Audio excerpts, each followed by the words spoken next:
जो सिंस और फार का जो प्रयोग है इसका जो कन्फ्यूजन है उसको दूर करने के लिए एक वीडियो आपको दूंगा जिसमें रहेगा कि सिंस का प्रयोग कब करना चाहिए और फार का प्रयोग कब करना चाहिए।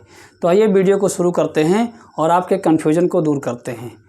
तो सबसे पहले हम बात करते हैं सिंस का प्रयोग कहाँ होता है। सबसे पहले सिंस की बात कर लेते हैं। तो सिंस जो होता है वो पॉइंट ऑफ टाइम को बताता है और इसको हिंदी में कह सकते हैं कि ये निश्चित समय के लिए यूज होता है। सिंस जो होता है वो निश्चित समय के लिए यूज होता है, जबकि फार जो होता है वो अनिश्चित समय के लिए प्रयोग होता है।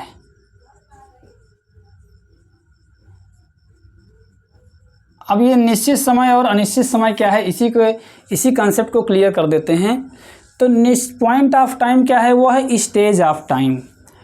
और यह प्रयोग होता है जैसे किसी दिन का नाम हो, किसी दिवस का नाम हो, किसी त्यौहार का नाम हो, तारीख हो, साल का नाम हो, किसी दशक का नाम हो यानी डिकेड का, और शताब्दी का नाम हो, ओ क्लॉक अर्थात बजे का समय आए, AM PM आए, तो आप समझ लीजिए ये निश्चित समय है, ये पॉइंट ऑफ टाइम है और इसके साथ आपको सिंस का प्रयोग करना है।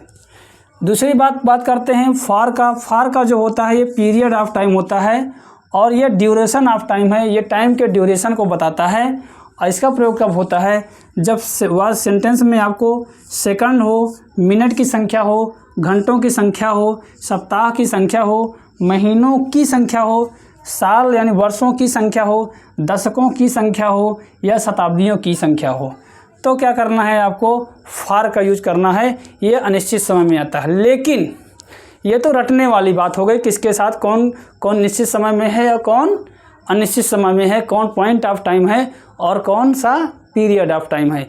लेकिन अगर इसको कंसेप्चुअल तरीके से समझा जाए कि हम कैसे जाने कि कौन सा निश्चित समय है और कौन सा अनिश्चित समय है, कौन सा पॉइंट ऑफ टाइम है और कौन सा पीरियड ऑफ टाइम है, तो इसके समझने के लिए मैं एक दो ट्रिक आपको बता रहा हूँ, वो समझ लीजिए।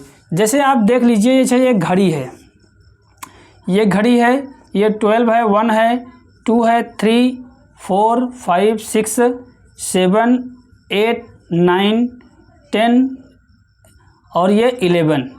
ये मान लीजिए ये हमने घड़ी बना दिया, ये घड़ी हो गई। अब इसको आप देखिए, इसमें आप समझिए कि कौन सा निश्चित समय है, पॉइंट ऑफ टाइम कौन हुआ और पीरियड ऑफ टाइम क्या हुआ। पीरियड क्या हुआ, जैसे ये घड़ी का जब सुई घूम रही है तो ये घड़ी की जो सुइयां हैं वो घूमती हैं, पूरा चक्कर लगाती हैं, क्या होते हैं, पीरियड टाइम होते हैं। तो ये क्या हुआ, ये इसका घड़ी के सुइयों का घूमने का क्या है, ये पूरा ड्यूरेशन है। ये इसका पूरी जर्नी क्या है, इसकी पूरी जर्नी है कि यहाँ से लेकर के यहाँ तक को पूरा इसको घूमना है।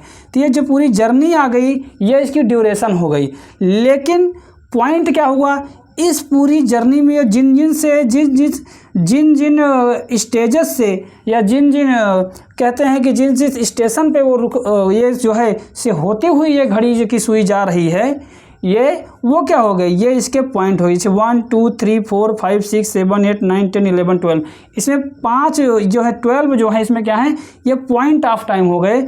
ये जो है ये इसके 12 स्टेजेज हो गए। अर्थात जब घड़ी की सुई यहाँ से चलती है और मिलती जाती है, तो टाइम के ये जो इसका पूरा टाइम स्पैन है, जो इसका पूरा ड्यूरेशन है, उसमें इसको टाइम के इतने स्टेजेस से मिलना पड़ता है। इन अलग अलग जो है पॉइंट से इसको होकर गुजरना पड़ता है। तो ये जो अलग अलग पॉइंट्स हैं, ये क्या हो गए, ये पॉइंट ऑफ टाइम हो गए।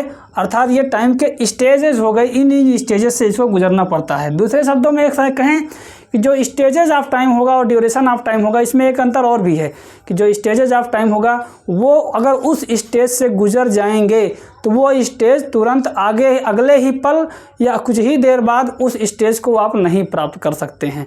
क्यों, क्योंकि वो तो अगला स्टेज तभी आएगा जब वो ड्यूरेशन पूरा हो जाएगा। तो या वो ऐसा टाइम जो क्या होगा, या एक दूसरे शब्दों में और कहें तो जो पॉइंट ऑफ टाइम होता है वो एक बार गुजर जाता है तो वो दोबारा लौट कर आता नहीं है।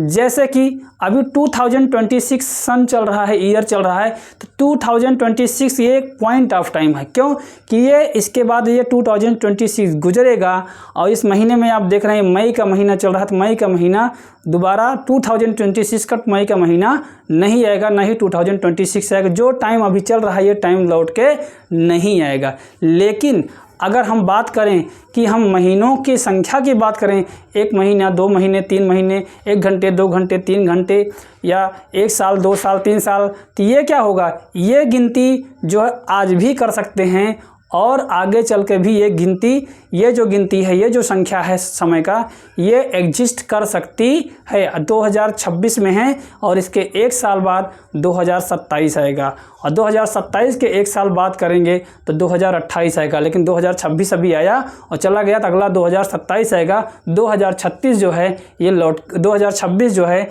ये लौट कर नहीं आएगा। अगला सामना आपका जो अगला टाइम का जो स्टेज होगा वो आपको अगला पॉइंट जो मिलेगा वो 2026 से ही मिलेगा।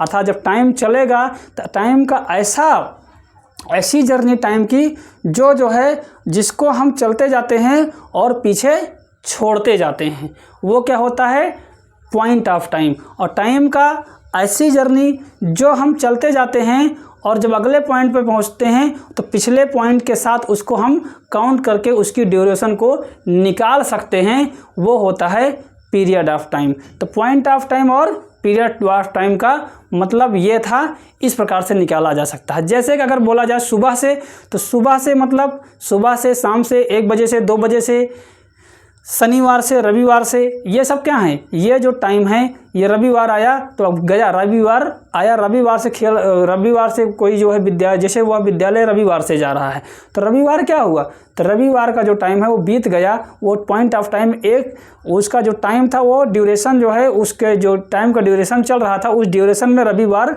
जो है आया और गुजर गया। अब अगला आएगा सोमवार आएगा, मंडे आएगा, फिर ट्यूसडे आएगा। लेकिन 1 दिन, 2 दिन, 3 दिन ये जो होते हैं उसके बाद भी हम काउंट कर सकते हैं। अगर 1 सप्ताह का समय है और पूरे ड्यूरेशन में रविवार के बाद फिर रविवार जाएगा तो फिर मंडे ही आएगा, और मंडे जाएगा तो फिर ट्यूसडे ही आएगा।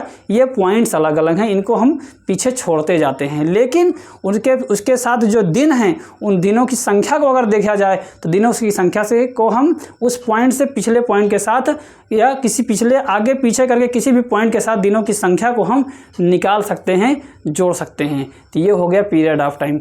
दूसरा तरीका है, आपको अगर पॉइंट ऑफ टाइम और पीरियड ऑफ टाइम समझ में नहीं आ रहा है तो आपका एक सबसे सटीक तरीका यह है कि आप कैसे जानेंगे कि हमें यहाँ सिंस लगाना है कि यहाँ पर फॉर लगाना है। तो इसके लिए तरीका है, आप अपने आप से एक सवाल पूछो।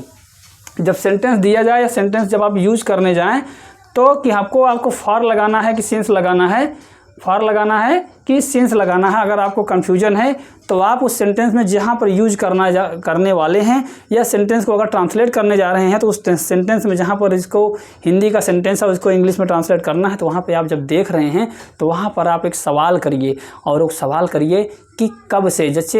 जैसे है कि वह सोमवार से विद्यालय जा रही है, वह सोमवार से विद्यालय जा रही है, तो आप सवाल करिए कब से जा रही है कि कितने समय से जा रही है।